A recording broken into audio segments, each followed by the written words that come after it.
I'm Miriam Bullock, 34, a combat rescue pilot who made it home from Kandahar when some of my crew didn't.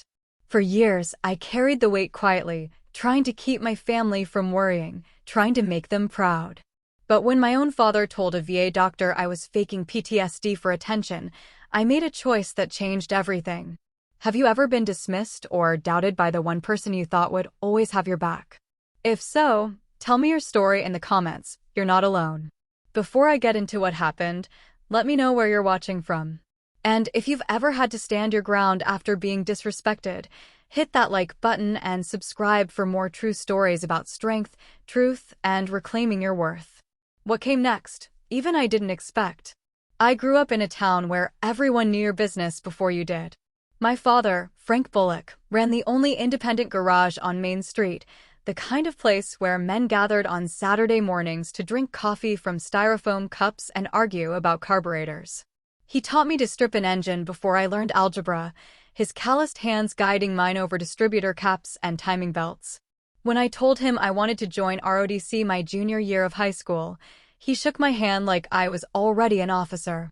That night, he bought a round at the VFW and told anyone who'd listen that his daughter was going to fly. He didn't say much when I got my commission as a second lieutenant in the Air Force. Just nodded, fixed the clasp on my shoulder board, and took a picture with his old cannon. My mother cried. My brother made jokes about me outranking him at Thanksgiving dinner. But my father, he stood in the driveway as I loaded my car, hands in his pockets, and said, "You'll do fine up there."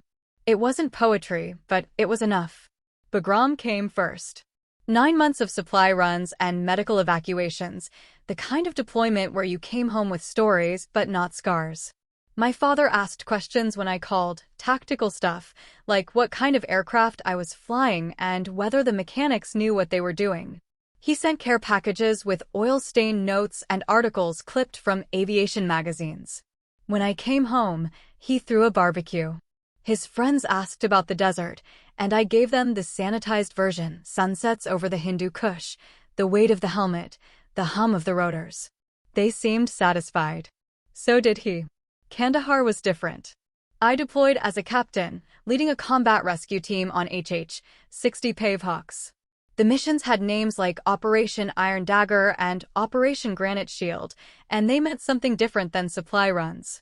They meant going into hot zones, pulling broken bodies out of wreckage, flying low enough to taste the dust. My crew was good. Valdez on the controls, 2 PJs in the back who could stitch a man together while the airframe shook. We logged over 200 flight hours in 4 months. I stopped sleeping well somewhere around hour 50. When I came home from Kandahar, my father was waiting at the airport with my mother and brother. He hugged me the way he always had, brief, one-armed, efficient. But when I pulled back, I saw him looking at me the way you'd look at a transmission you couldn't quite diagnose. Something was off, but he couldn't name it. I told myself it didn't matter. I told myself I just needed time.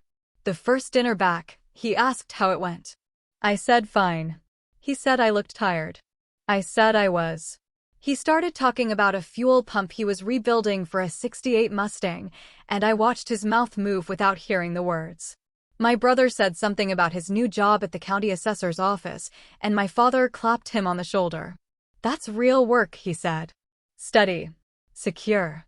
He didn't look at me when he said it, but I felt it anyway. A week later, I dropped a jar of pasta sauce in the grocery store. It shattered on the tile, red splatter spreading like arterial spray, and I froze. My father was 3 feet away, holding a bag of bread. He looked at the mess, then at me, then at the other shoppers who'd turned to stare. "Come on," he said quietly, and steered me toward the exit. In the parking lot, he shook his head. "You've got to get a grip, Miriam." Not unkind, just factual. Like I'd over-torqued a bolt. The flinching got worse. A car backfired on 4th Street, and I hit the pavement before I realized what I was doing. My father helped me up, brushing gravel off my jacket. "You're jumpier than a cat," he said, half laughing. I didn't answer.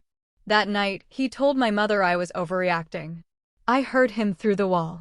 "She acts like she's still over there." I started avoiding loud places. Stopped going to the VFW. Skipped the 4th of July barbecue. My father noticed, but didn't ask. Instead, he started making comments, small observations delivered like diagnostics. You used to be tougher than this. Your brother doesn't let stress get to him. Soldiers are supposed to be resilient. Each one landed with the precision of a man who'd spent 40 years finding the weak point in an engine block. I scheduled an appointment at the VA clinic in Colorado Springs. It was a 2-hour drive, and I asked my father to come with me. For what? He said. I told him I needed support. He frowned. You're stronger than that, Miriam. You don't need a shrink to tell you how to feel. But when I pressed, he agreed. I think he thought it would be quick, an hour, a prescription, maybe some breathing exercises. Something fixable. The night before the appointment, I sat in my old bedroom and looked at the photos on the wall. Me in my flight suit at Randolph. Me shaking hands with my squadron commander. Me standing in front of a pavehawk with Valdez, both of us sun-scorched and grinning. My father had framed every one. I wondered if he still saw the girl who used to hand him wrenches, or if he only saw the version of me that made him uncomfortable. At 2300 hours, I lay in bed and replayed the missions. Not the successful ones, the others. The ones where we arrived too late, where the PJs shook their heads, where I flew back with blood on the deck and silence on the comms. I thought about the sounds. The way a man's breathing changes when he knows he's dying. The way the rotors drown out everything except your own pulse. I thought about the fact that my father had never asked what I actually did over there. He'd asked about the aircraft, the hours, the logistics. But never the missions. Never the cost. I heard him downstairs, talking to my mother. His voice carried through the old heating vents. She'll be fine, he said. She just needs to toughen up. My mother murmured something I couldn't make out. He laughed, not cruel, just dismissive. It's not like she saw real combat. She flew helicopters. It's not like she was infantry. I stared at the ceiling and counted my breaths. 1, 2, 3. The way they taught us in survival school. The way you do when you're trying not to scream. I thought about telling him he was wrong. I thought about showing him the footage. But part of me already knew he wouldn't believe me. He respected soldiers, the ones in movies and memorials. But he didn't see me as one. He saw me as his daughter, and daughters didn't come home broken. The next morning, we drove to the VA in silence. The clinic smelled like disinfectant and burnt coffee. Beige walls, fluorescent lights, the quiet hum of a vending machine in the corner. I signed in at the front desk while my father flipped through a Field and Stream magazine, legs crossed, posture relaxed. He looked like a man waiting for an oil change. Dr. Lowell Ames called us back at 1400 hours. He was maybe 50, wire-rimmed glasses, the kind of calm that comes from hearing terrible things every day without flinching. He shook my hand, then my father's. Mr. Bullock. Thanks for coming. My father nodded. Wouldn't miss it. We sat in the small office, me in the chair closest to the desk, my father near the door. Dr. Ames opened my file and scanned it briefly. Captain Bullock, he said. You've been experiencing flashbacks, hypervigilance, and avoidance behaviors since returning from your second deployment. Is that accurate? I nodded. He made a note. Can you describe the flashbacks for me? I started to answer, but my father cut in. Doc, I've got to be honest with you. He leaned forward, elbows on his knees, hands clasped. I think she's faking it. The room went still. Dr. Ames looked at him, then at me. I didn't move. Didn't blink. My pulse stayed steady, the way it does when you're flying through ground fire and can't afford to react. Faking it, Dr. Ames repeated. Not a question. Just clarification. Yeah. My father gestured toward me. Look, I love my daughter, but she's always been dramatic. Even as a kid. She'd scrape her knee and act like it was the end of the world. Now she comes back from a couple deployments and suddenly she's got PTSD? I don't buy it. I kept my eyes on the desk. There was a coffee stain near the edge, shaped like a comma. I focused on that. She's doing this for attention, my father continued. I've seen real combat vets. Guys from Vietnam, Iraq. They don't act like this. They suck it up. They move on. She's just, he paused, searching for the word. She's milking it. Dr. Ames set down his pen. His expression didn't change, but something shifted in his posture. He turned to me. Captain, do you have anything you'd like to say? I met his eyes. No, sir. He nodded slowly. Then he turned back to my father. Mr. Bullock, I'd like to show you something. With your daughter's permission. He looked at me. I nodded. Dr. Ames swiveled his monitor so we could both see it. He pulled up a file marked classified, helmet cam footage, Operation Iron Dagger, Kandahar Province. My stomach tightened, but I didn't look away. My father leaned closer, squinting at the screen. This is from Captain Bullock's second deployment, Dr. Ames said. March 14th. A 9-line medevac call came in at 0430 hours. Taliban ambush on a convoy near the Pakistan border. 3 critically wounded, 1 Kia. Captain Bullock's team was the closest asset. He clicked play. The screen filled with grainy footage, my POV from the cockpit. The pre-dawn sky, the mountains black against gray. Valdez's voice on the comms, calm and clipped. Dust off 39er, 2 minutes out. My hands on the controls, steady. The HUD display showing altitude, speed, coordinates. Then the tracers, bright streaks cutting through the dark. The sound of rounds hitting the airframe, sharp metallic pings.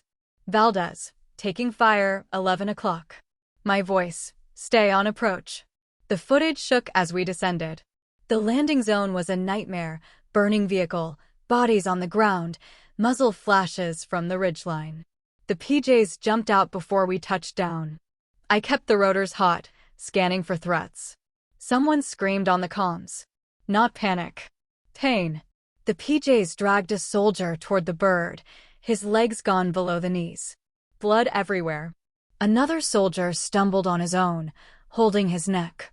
The footage caught it all, the chaos, the dust, the way the world narrows to inputs and outputs. Threat. Response. Survive. 30 seconds in, my father made a sound. Not quite a gasp. Something smaller. I glanced at him. His face had gone pale, his mouth slightly open. His hands gripped the armrests. The footage continued. We lifted off under fire. The PJs worked in the back, their voices tight. I need pressure here, now. He's coding. Stay with me, brother. My voice cut through. Bagram, dust off 39er, emergency inbound, 2 urgent surgical, 1 urgent, ETA 12 minutes. The controller's voice, copy, 39er, cleared direct. Then silence except for the rotors and the breathing. Mine. Valdez's. The dying soldiers. My father started crying. Not loud. Just tears, slow and steady, his shoulders shaking. He didn't wipe them away. He just sat there, staring at the screen. Dr. Ames let the footage run for another minute, then paused it. He turned to my father. This mission earned Captain Bullock a Distinguished Flying Cross.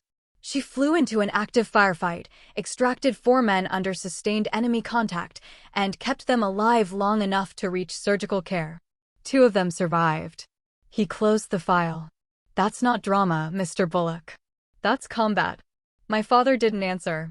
He just stared at the frozen image on the screen, my hands on the controls, steady despite the chaos. I kept my eyes forward. I didn't comfort him. Didn't reach out. I just sat there, the way I'd sat through 100 debriefs, and waited for it to be over. My father grew up in Thornton, Colorado, back when it was still more farm than suburb. His father worked construction, came home with concrete dust in his hair and bourbon on his breath. My father learned early that men didn't complain, didn't cry, didn't show weakness. You fixed what was broken, and if you couldn't fix it, you didn't talk about it. He met my mother at a county fair when he was 23. She was working the ticket booth, and he asked her out by offering to fix her car. They married 6 months later in a church with 20 people in attendance.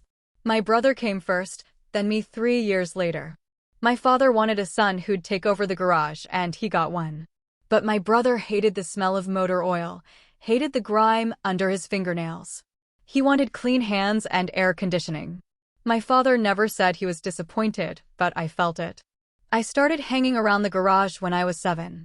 I'd sit on an overturned bucket and hand him tools, learning the difference between a socket wrench and a torque wrench before I learned long division. He didn't talk much while he worked, but when he did, it was to explain how things connected, how the fuel pump fed the carburetor, how the timing belt synced with the crankshaft. Everything had a logic. Everything had a purpose. When I was 14, he let me rebuild a lawnmower engine by myself. It took me 3 weekends, and when I finally got it running, he stood in the doorway with his arms crossed and nodded. "Good," he said. That was it. But I knew it meant more. I joined ROTC my junior year of high school. The recruiter came to school in dress blues, and I watched him walk down the hallway like he owned the air around him. I wanted that. The certainty. The spine. When I told my father, he was replacing brake pads on a Chevy Silverado.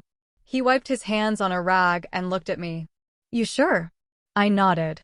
He stuck out his hand, and I shook it. "Then do it right," he said. I got my commission as a second lieutenant at 22. The ceremony was at the Air Force Academy, and my family drove 8 hours to watch me take the oath. My father wore a tie, which he hated. Afterward, he fixed the clasp on my shoulder board without being asked. His hands smelled like lava soap. My mother took pictures. My brother made jokes about saluting me at Christmas dinner.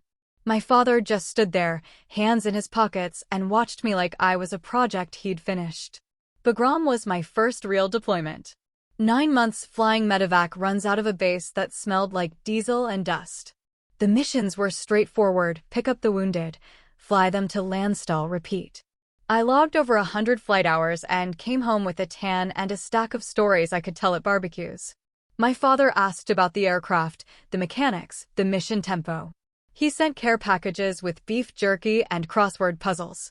When I came home, he threw a party at the garage. His friends drank beer and asked questions, and I answered them. Everyone seemed satisfied. I made captain at 26. My father called to congratulate me, and I could hear the smile in his voice. "Knew you'd get there," he said. When I told him I was deploying again, this time to Kandahar, he paused. "Different kind of mission?" I said yes. He said, "You'll handle it." Kandahar wasn't Bagram.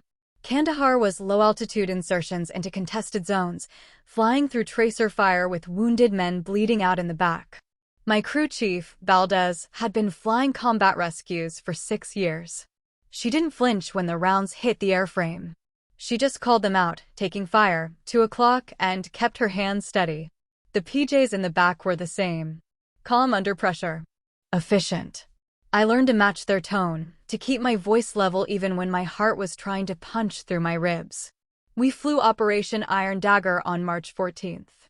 A convoy hit an IED near the Pakistan border, then took sustained fire from a ridgeline. 3 critically wounded, 1 Kia. We were wheels up in 4 minutes. The LZ was hot small arms fire, RPGs, the works. We came in low, rotors kicking up dust that turned the world into static. The PJs jumped out before we touched down. I kept the bird hot, scanning for muzzle flashes. They dragged 2 men back, both missing pieces of themselves. One was conscious, screaming. The other wasn't. We lifted off under fire, and I flew the fastest 12 minutes of my life. 2 of them lived. 1 didn't. The one who didn't had a wife and a daughter. I found out later, in the debrief. They don't usually tell you, but someone mentioned it, and after that, I couldn't stop thinking about her. The daughter. Wondering if she looked like him. I came home different. Not visibly. I still showed up to family dinners, still smiled at my father's jokes, still looked like the version of myself he expected. But the wiring had changed. Loud noises made me freeze. Crowds made my skin crawl. I stopped sleeping through the night. My father noticed, but he didn't ask. He just started making comments. Small ones. "You seem tense.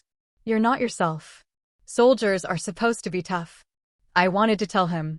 I wanted to explain what it felt like to fly into a firefight, to hear men dying on the comms, to land back at base and realize you're still covered in someone else's blood. But every time I tried, the word stuck. Because I knew what he'd say. He'd tell me I was overreacting. He'd tell me to toughen up. He'd compare me to the men he knew, Vietnam vets, Gulf War vets, men who came home and went back to work without complaint. And I couldn't stand the thought of him looking at me the way he'd looked at my brother when he quit the garage. Disappointed. Resigned. So I stayed quiet. I learned to hide the flinching, to explain away the insomnia, to pretend I was fine. And for a while, it worked. My father stopped asking questions. My mother stopped worrying. My brothers stopped making jokes. Everyone moved on. Everyone except me. When I finally scheduled the VA appointment, I didn't tell them why. I just said I needed a checkup. My father agreed to come because he thought it would be routine. He thought I'd talk to some doctor, get a prescription for anxiety, and move on. He didn't know about the footage. He didn't know what I'd been carrying. And when Dr. Ames played that video, when my father saw what I'd seen, when he finally understood, that's when everything cracked. Not just for him. For me too. Because I realized he'd never asked. In all the months since I'd been home, he'd never once asked what I actually did over there. He'd asked about the aircraft, the logistics, the hours, but never the missions, never the cost. And sitting there, watching him cry, I understood. He loved the idea of me as a soldier. But he never wanted to see the reality. We didn't speak on the drive home. My father kept his hands on the wheel, eyes forward, jaw tight. I watched the mountains slide past, the late afternoon light turning everything gold. The silence wasn't uncomfortable. It was just heavy, like we were carrying something between us that neither of us knew how to set down. When we pulled into the driveway, he turned off the engine but didn't move. I waited. Finally, he cleared his throat. I didn't know it was like that. I nodded. Most people don't. He opened his mouth, closed it, tried again. I shouldn't have said. He stopped. Started over. I was wrong. Yeah. He flinched. I think he expected me to soften it, to give him an out. But I didn't. I just sat there, looking at the house where I grew up, and let the silence stretch. He tried once more. I'm sorry, Miriam. I know. He waited for more. When I didn't offer it, he got out of the truck. I followed. Inside, my mother was making dinner. She looked up when we came in, searching our faces. How did it go? My father walked past her without answering and disappeared into the garage. I heard the door close, then the sound of the radio, classic rock, low and static-edged. My mother looked at me. What happened? He saw the footage. She didn't ask which footage. She just nodded and turned back to the stove. Give him time. I went upstairs to my room and closed the door. I sat on the edge of the bed and stared at the photos on the wall. Me in my flight suit. Me with Valdez. Me standing in front of the Pavoc, grinning like I'd figured something out. I looked at that version of myself and felt nothing. No pride. No nostalgia. Just distance. That night, I pulled up the footage on my laptop. I'd watched it twice before, once during the debrief, once alone at 0200 hours when I couldn't sleep. Now I watched it again, frame by frame. I studied my hands on the controls. The way my voice stayed level. The way I'd kept flying even when the rounds hit the airframe, even when Valdez called out threats, even when the soldier in the back stopped screaming. I'd done everything right. I'd followed every protocol. I'd brought them home. And it didn't matter. Because the ones who lived still woke up screaming, and the one who didn't was still dead, and I was still here, replaying it at 2300 hours in my childhood bedroom. I thought about command. The weight of it. Not the responsibility, I'd always understood that. But the isolation. The way you make decisions in seconds that people will spend years analyzing. The way you carry every outcome, good and bad, because someone has to. I'd never told my father that part. I'd never told anyone. The next morning, I found him in the garage. He was working on the Mustang, the 68 with the fuel pump issue. He didn't look up when I came in, just kept his hands moving. I leaned against the workbench and watched. After a few minutes, he spoke. Your mother says you're going back to see the doctor next week. Yeah. He nodded, still not looking at me. That's good. I waited. He set down the wrench and finally met my eyes. I told her what I saw. She said I should have asked more questions. Should have listened. He paused. She's right. Probably.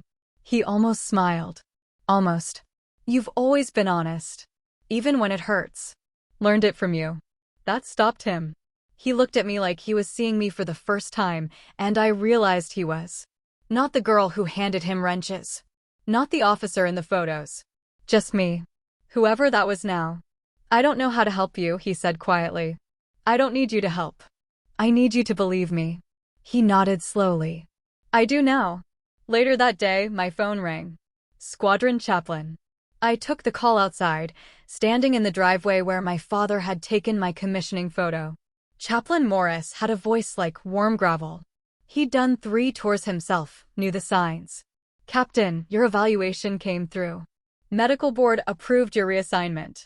You're cleared for stateside instructor duty if you want it. I closed my eyes. Relief mixed with something else. Resignation, maybe. When? 30 days. Arizona. Training squadron. I thanked him and hung up.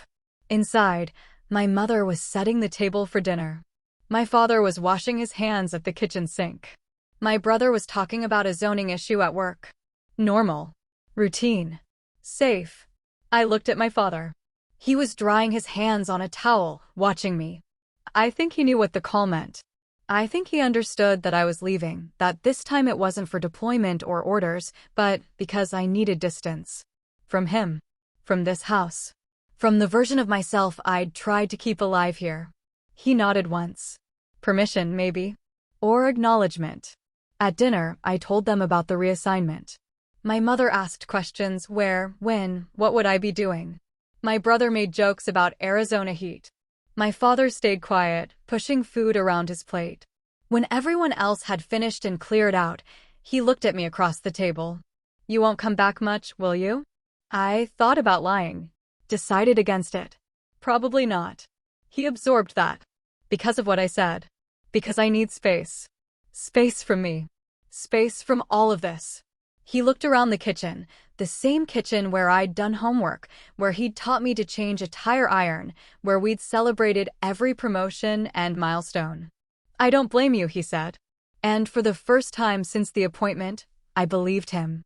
I reported to Luke Air Force Base in Arizona on a Tuesday in June.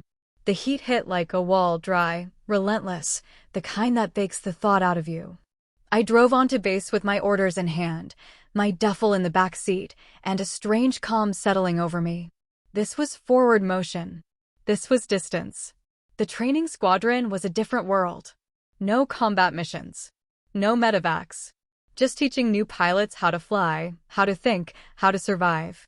My CO was Lieutenant Colonel Marcus Reed, a quiet man in his late 40s who'd done 4 deployments and now spent his days molding kids barely old enough to drink.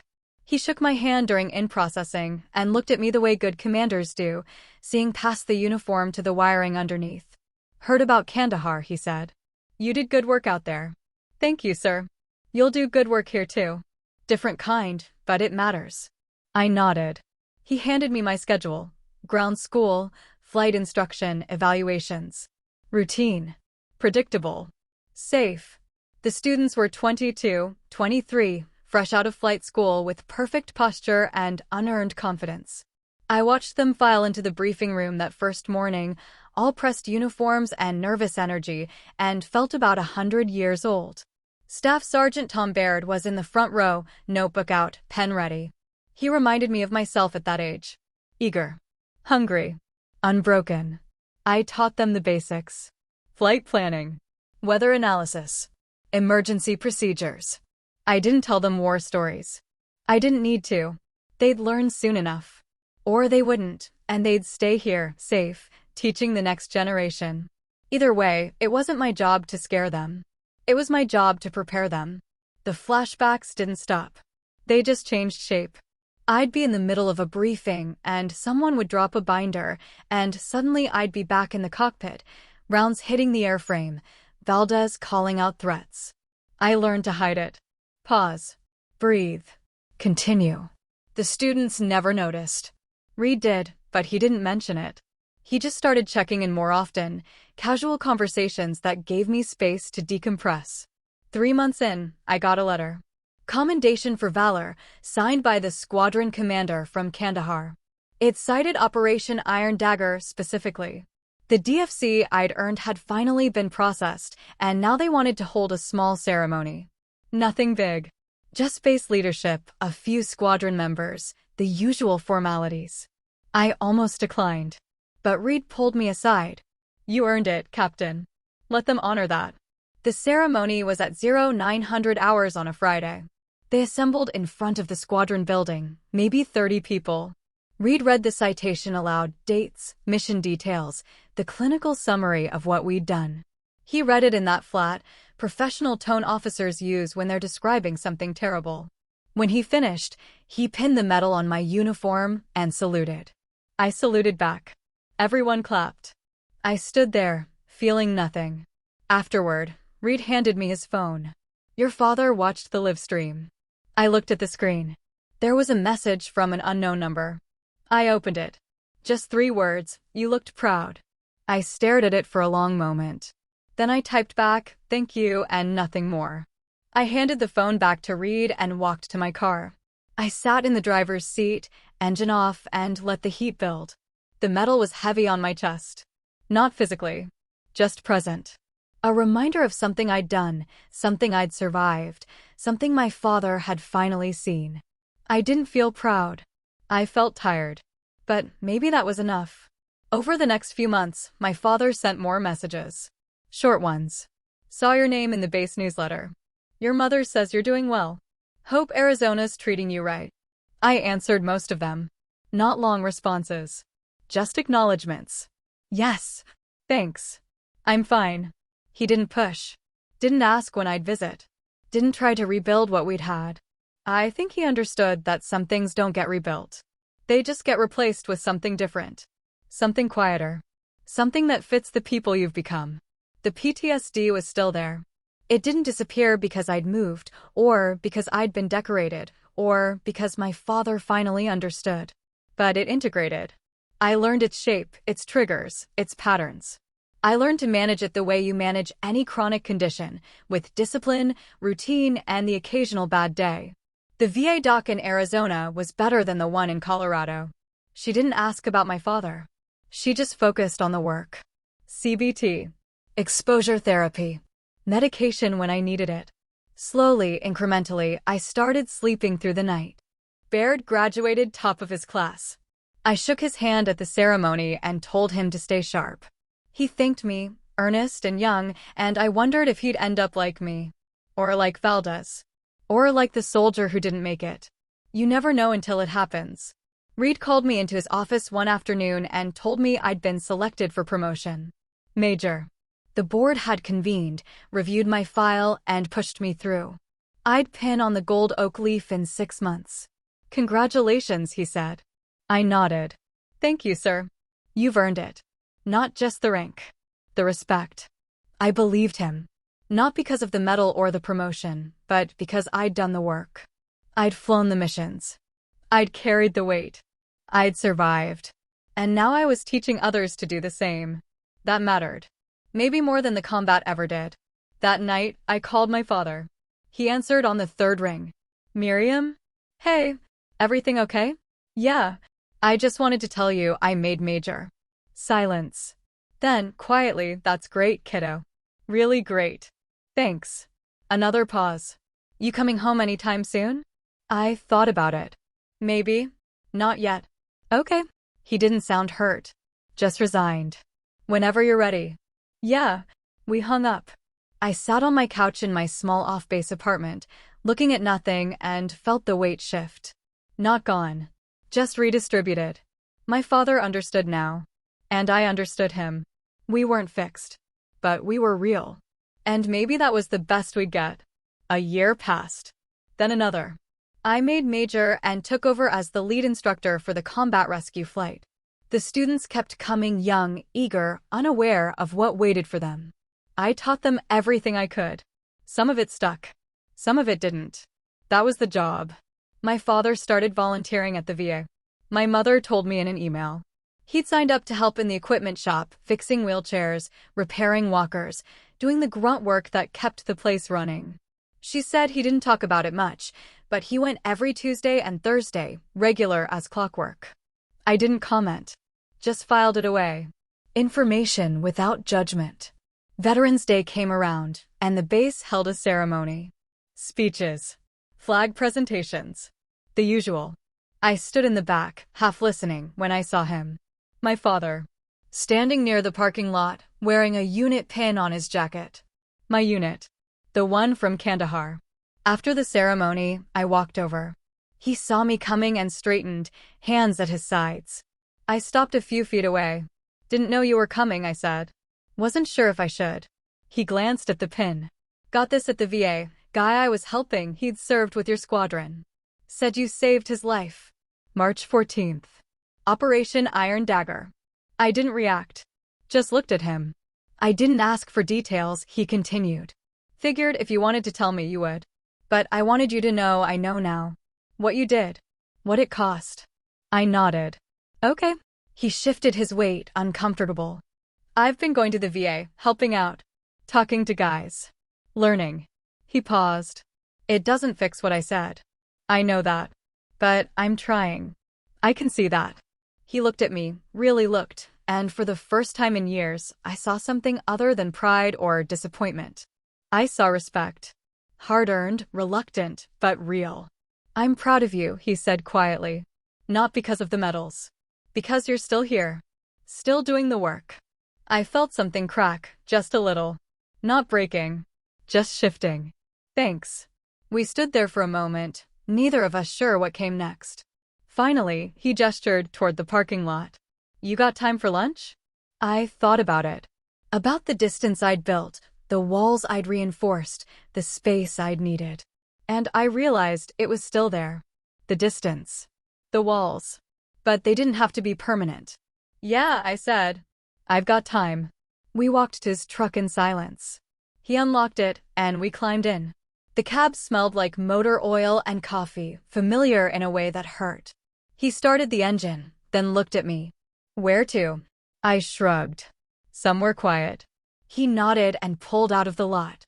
We drove through the Arizona heat, the landscape flat and endless, and I watched the road ahead. Not home. Not yet. But forward. And for now, that was enough. Present day. I'm 41. Lieutenant Colonel Miriam Bullock, Air Force Combat Rescue, currently assigned to Nellis Air Force Base as the Director of Advanced Rescue Tactics. I've been in 17 years. I'll probably do 20, maybe more. The uniform still fits, though the rank has changed. The missions have changed too. I don't fly combat anymore. I teach it. I study it. I archive it. Every year, I teach a course on operational decision-making under fire. It's mandatory for all new combat rescue officers. On day 3, we watch footage. Not Hollywood. Not simulations. Real helmet cam recordings from real missions. The students sit in the dark auditorium, notebooks out, trying to look composed. They're not ready. No one ever is. I stand at the back of the room and introduce the case study. This is Case 07, Operation Iron Dagger, March 14th, Kandahar Province. Taliban ambush, 3 urgent surgical, 1 Kia. The pilot was a captain at the time. Aircraft took sustained fire during approach and egress. 2 of the casualties survived. 1 did not. I pause. Watch the decision points. Pay attention to communication. Notice what's said and what isn't. I don't tell them I'm the pilot. Not yet. Let them watch first. Let them see it clean, clinical, removed. Let them think it's history. The footage plays. 30 seconds in, someone always shifts in their seat. A minute in, someone takes notes faster. By the end, the room is silent. When the lights come up, I walk to the front. They're all looking at me, waiting for analysis, for lessons learned, for the neat summary that ties it together. Instead, I say, what you just watched wasn't heroism. It was reality. It was a crew doing their job under impossible conditions because that's what the mission required. Some of you will fly missions like this. Some of you won't. Either way, you need to understand, this is what it looks like when everything works and people still die. They write that down. I let them. Questions. Hands go up. I answer them one by one, factual and precise. I don't offer comfort. I don't sugarcoat. I just tell them the truth because that's what they need. After class, I walk back to my office. There's a message waiting. My father. Watched your lecture online. You're a hell of a teacher. I smile, just a little, and text back. Learned from the best. It's not forgiveness. It's not reconciliation. It's just the truth. He taught me to fix things, to understand systems, to see the logic in chaos. I took that and applied it to flying, to leadership, to survival. He gave me the tools. I just used them in ways he didn't expect. Sometimes he visits. Not often. Maybe twice a year. He flies out, rents a car, stays in a hotel near base. We have dinner. We talk about work, his volunteering, my teaching. We avoid the deep stuff, the raw edges, the things that still hurt. But we show up. That's something. Last Veterans Day, he came to the ceremony again. Afterward, we stood in the parking lot, the Nevada sun brutal and bright. He looked older, grayer, slower, the mechanic's hands finally starting to shake. But he stood straight, and when I saluted the flag, he did too. "You ever regret it?" he asked. Regret what? The Air Force. The deployments. All of it. I thought about it. About Kandahar. About the soldier who didn't make it. About the ones who did. About the students I've trained, the missions I've flown, the person I've become. No, I said. I don't. He nodded. Good. We stood there a while longer, not saying much, just being present. Eventually, he checked his watch. I should get going. Flight's at 1800. Drive safe. He started toward his rental car, then stopped. Turned back. You know I'm proud of you, right? Yeah, I know. Not just the rank. Not just the medals. All of it. Who you are. I met his eyes. I know, Dad. He nodded once, then got in the car and drove away. I watched him go, the desert heat shimmering off the asphalt, and felt something settle. Not closure. Not healing. Just peace. The kind that comes from being seen, finally, for exactly who you are. Inside, my phone buzzed. Another student with questions about the footage. I answered, professional and clear, and walked back toward the training building. The sun was setting, turning the sky orange and purple, and I thought about all the sunsets I'd seen. Over Bagram. Over Kandahar.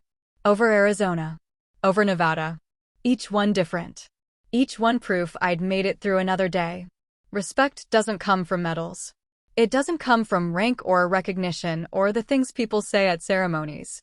It comes from being seen. Really seen. For what you've done, what you've survived, what you've become. My father sees me now. It took years. It took pain. It took a 30-second video of the worst day of my life. But he sees me, and that finally is enough. I walk into the building, past the photos of past commanders, past the trophy case with unit citations and plaques. My name's on one of them now. Lieutenant Colonel Miriam Bullock, Director of Advanced Rescue Tactics. It's just a name on a wall. But it's mine. Earned. Honest. Real. I go to my office, open my laptop, and start prepping tomorrow's lecture. There's always another class. Always another group of young officers who need to learn what I learned. Some will listen. Some won't. Some will end up like me. Some will end up worse. That's not my call to make. I just give them the tools and hope they use them right. Outside, the base goes quiet as the sun drops below the horizon. The flag comes down. Taps plays. I stand at my window and watch, hand over my heart, the way I've done 1,000 times before. And when it's done, I get back to work. I teach Case 07 every year, and every year it gets a little easier. Not because the footage changes, it doesn't, but because I've learned to separate myself from it. The woman on that screen is me, but she's also not me. She's 28, flying into hell with steady hands and a voice that doesn't shake. I'm 41 now, standing in an air-conditioned auditorium with a remote control and a lesson plan. We're connected, sure. But we're not the same person. The students don't know that at first. They see the footage and think it's ancient history, something that happened to someone else in a war they barely remember. Then I tell them, that was me. March 14th, 0430 hours. I was the pilot. And the room shifts. Suddenly it's not history. It's sitting right in front of them, close enough to touch. Some of them ask the hard questions. How did you stay calm? What were you thinking? How do you live with the one who didn't make it? I answer honestly. You stay calm because falling apart isn't an option. You think about the next 30 seconds, not the next 30 years. And you live with it the same way you live with anything, one day at a time, sometimes 1 hour, sometimes one breath. They write it all down like it's gospel. I want to tell them it's not. That there's no formula, no perfect answer, no way to prepare for the moment when everything goes wrong and you're the only one who can fix it. But they need something to hold on to, so I give them what I can. After one lecture, a lieutenant named Sarah Park stayed behind. She was small, precise, the kind of pilot who color codes her flight bag. She waited until everyone else left, then approached my desk. "Ma'am, can I ask you something off the record?" "Go ahead." "Do you still have nightmares?" I looked at her. She wasn't asking out of curiosity. She was asking because she needed to know if it was possible to survive this job and still be whole. "Yeah," I said. "Not as often. But yeah." She nodded slowly. "And you still fly?" "I still teach." "Is that enough?" I thought about it. About the years I spent in the cockpit, the missions that define me, the transition to instructor duty that felt like defeat at first, and then, slowly, like purpose. "It has to be," I said. She left after that, and I sat alone in the empty auditorium, the frozen frame of Operation Iron Dagger still on the screen. My hands on the controls. Valdez beside me. The chaos below. I turned off the projector and walked out, leaving it all behind until the next time. My father calls every few weeks now. Not to check on me, he learned that doesn't work, but just to talk. He tells me about the VA, about the veterans he's met, about the things he's learning. He doesn't apologize anymore. We've moved past that. He just shows up, consistently, and that's worth more than any apology ever was. Last month, he told me about a guy named Martinez. 34, Army, 3 tours in Iraq. Lost both legs to an IED and came home to a wife who left and a VA system that barely acknowledged him. My father met him in the equipment shop, where Martinez was waiting for a wheelchair repair that was 2 months overdue. "I fixed it in an hour," my father said. The frame was bent. Simple fix. But no one had bothered to look. "That's good," I said. He asked about the pin. "The one from your squadron." I told him about you. About the footage. He said he'd heard of Operation Iron Dagger. Said it was famous in rescue circles. My father paused. "He called you a legend." I almost laughed. "I'm not a legend, Dad. I'm just someone who did their job." That's what I told him. But he didn't believe me. Said anyone who flies into an ambush to pull people out is a legend, whether they like it or not. I didn't know what to say to that. So I just changed the subject, asked about Mom, about the garage, about anything else. But later, alone in my quarters, I thought about Martinez. About what it means to be a legend to someone you've never met. About how stories grow in the telling, until the person in the story doesn't recognize themselves anymore. I'm not a legend. I'm a lieutenant colonel who teaches classes and files reports and drinks too much coffee. I'm a daughter who talks to her father once a month and visits home once a year. I'm a survivor of something that broke me and then, slowly, made me someone different. Better? I don't know. Different. That's enough. Reed retired last year. There was a ceremony, the kind with speeches and plaques and a formation that stood in the Nevada heat for 45 minutes.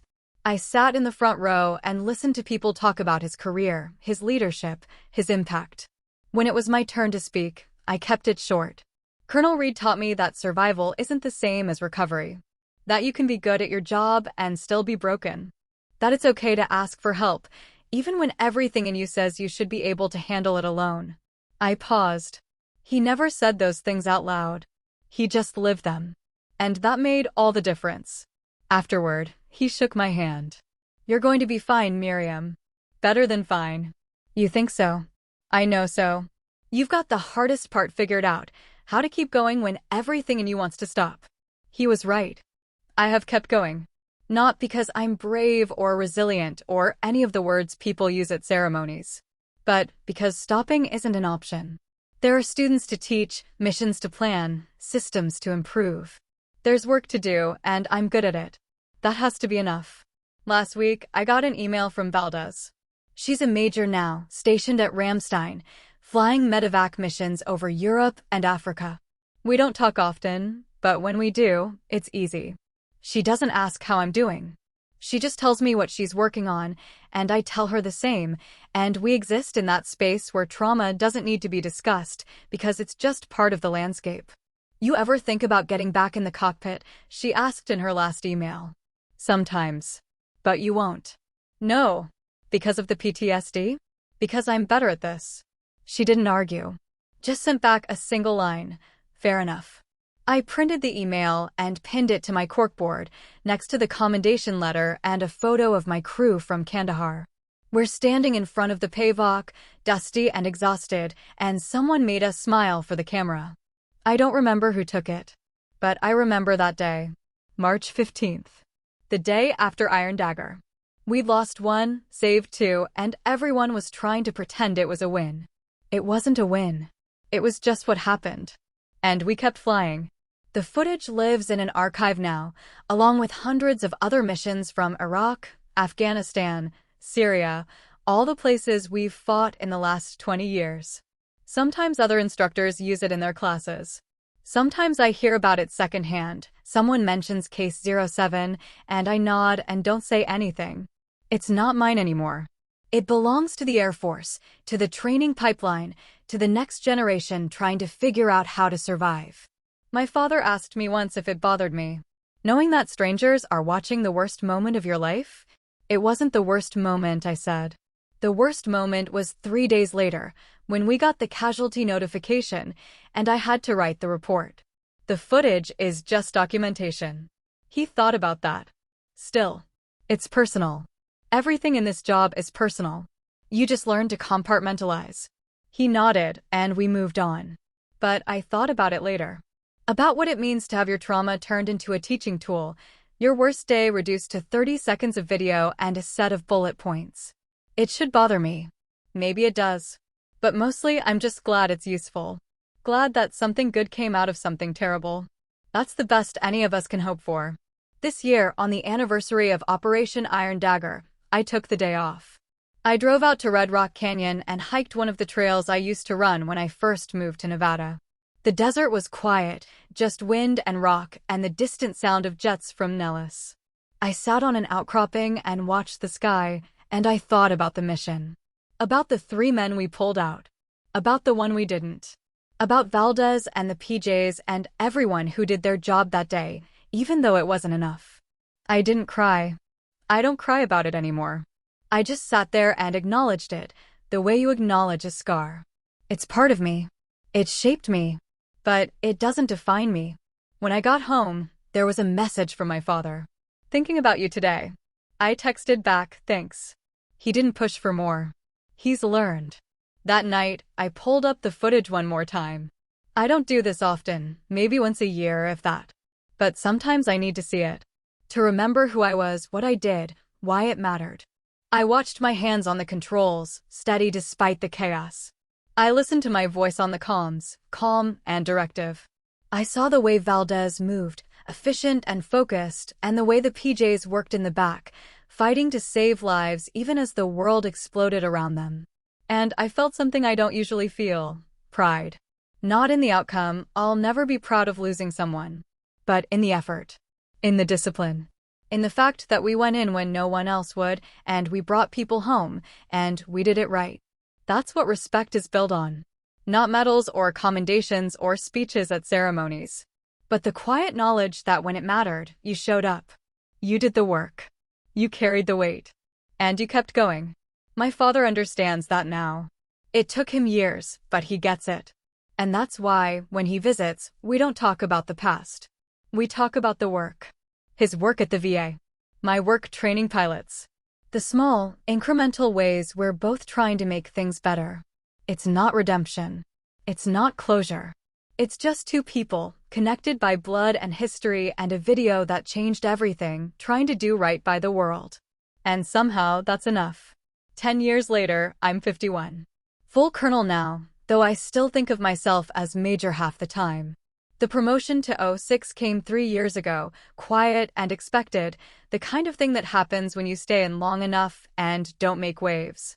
I command the Combat Rescue Training Wing at Nellis, 3 squadrons, 200 personnel, responsibility for every rescue pilot and crew member who comes through the pipeline.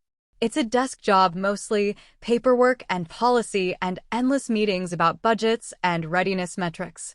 But it's mine. My father is 76. He still volunteers at the VA, though he's down to 1 day a week now. His hands shake worse than they used to, arthritis creeping in after 40 years of gripping wrenches. But he shows up every Thursday morning at 0800 and he fixes what needs fixing. The veterans know him by name.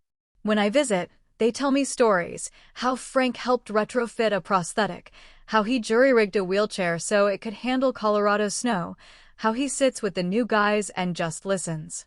He doesn't talk about his daughter, the colonel. He just does the work. Last month, I flew home for his birthday.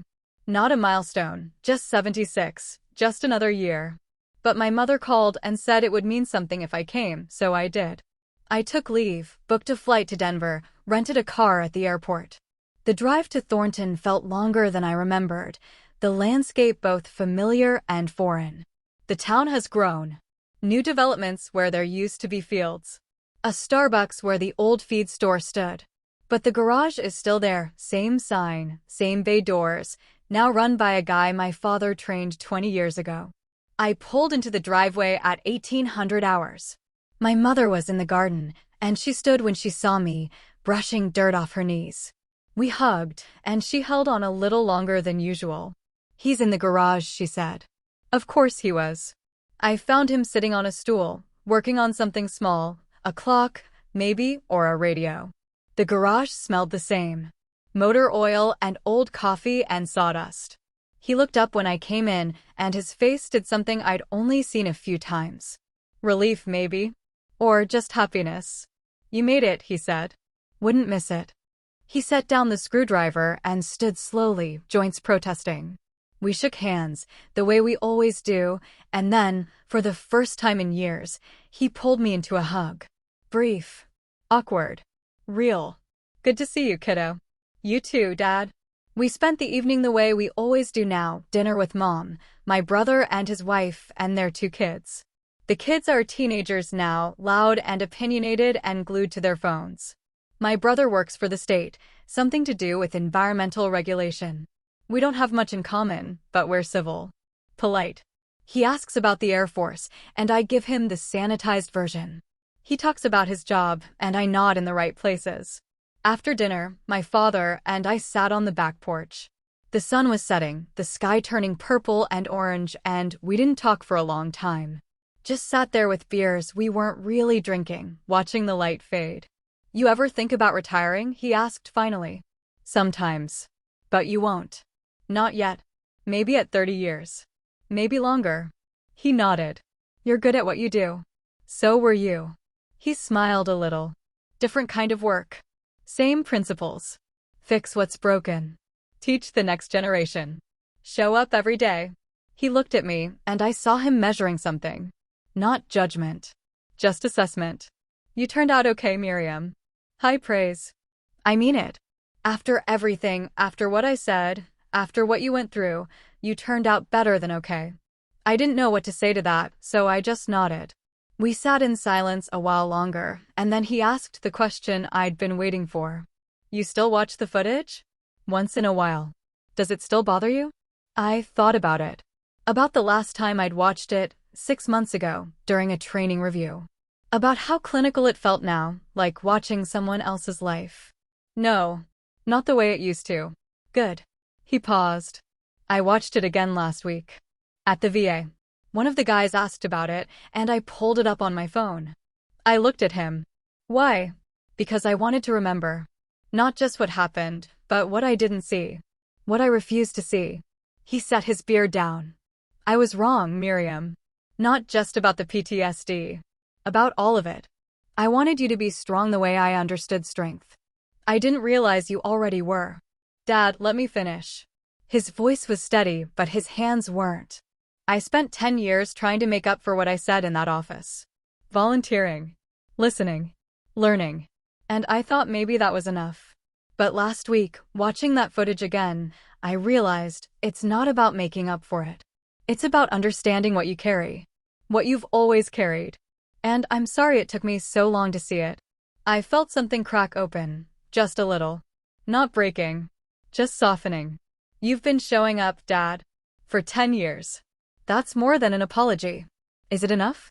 I looked at him, this man who taught me to fix engines and trust systems and keep my head down and work hard.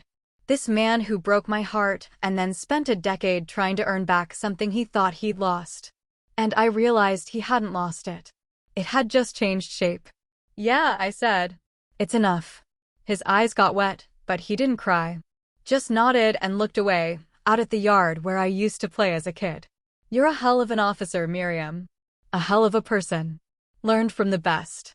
He laughed, short and quiet. I don't know about that. We finished our beers and went inside. The next morning, I drove him to the VA for his Thursday shift.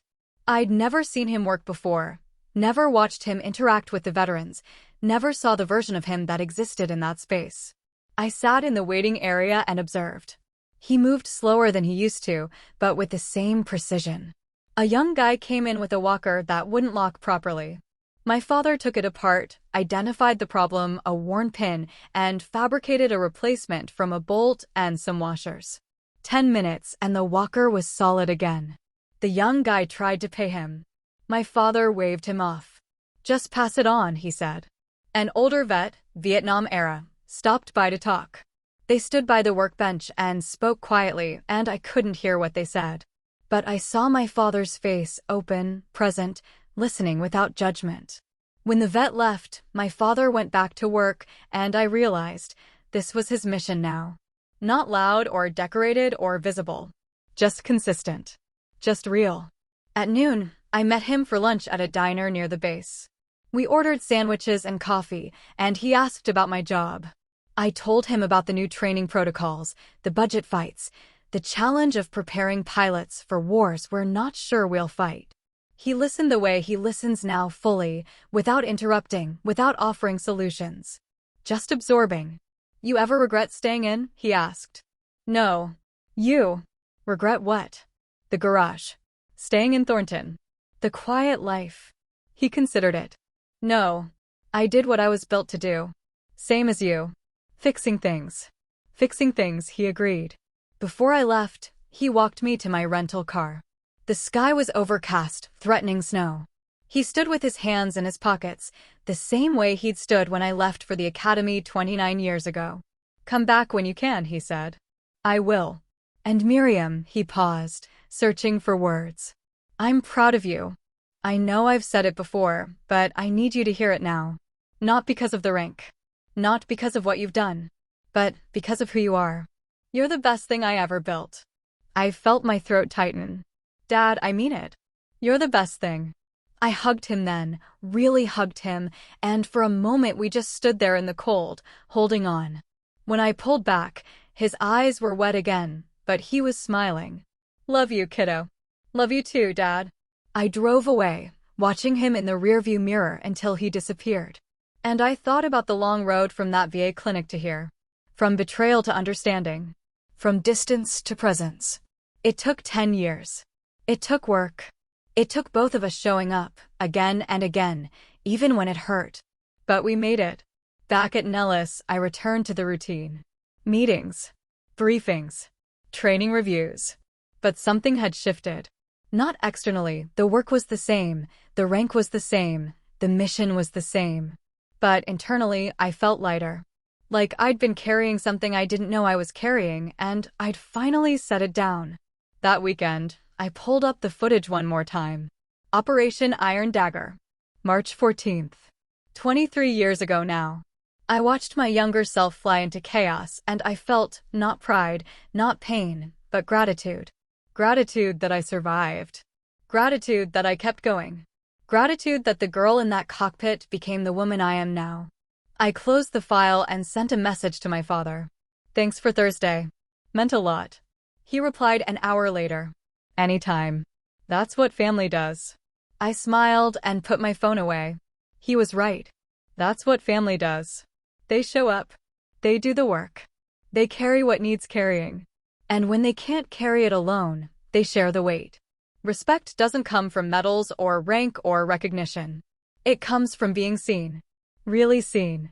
For what you've done, what you've survived, what you've become. My father sees me now. Fully. Completely. Without reservation. And after everything, after Kandahar, after the footage, after 10 years of distance and work and slow, painful growth, that's all I ever needed. That's enough. That's everything. That day changed everything between me and my father, not because he finally believed me, but because I finally stopped needing him to. If you've ever had someone dismiss your pain until proof forced them to see it, what did you do afterward? Did you let them back in, or did you move on? Share your story in the comments. I read every one. And if this hit home, hit like, subscribe, and turn on notifications for more true stories about standing tall when others try to tear you down.